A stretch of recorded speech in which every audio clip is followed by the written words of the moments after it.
Hi, so I made some changes to my code, a little simple program here to make some a PDF through an HTML written in this text box here. And if I, now I press Ctrl H, sorry, I gotta correct one thing that I made here. Okay, if I now press Ctrl H, I can put in the title, and so I did first my first book, press enter, and I got the title here. If I press Ctrl and P, I can write my paragraph. And so this is the first paragraph.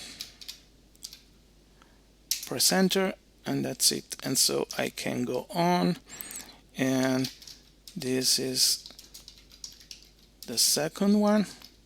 Press enter. Of course, I can write my thing here without having to go into that.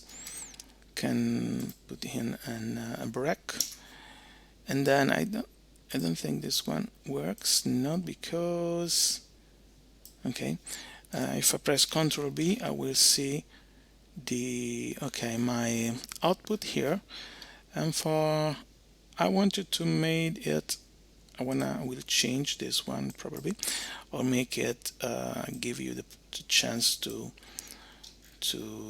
have black and white character or white and black. This time I made um, these features here, this a black a background and white text, and in the next version I will give the chance to change this. And for now, that's all, and see you next time.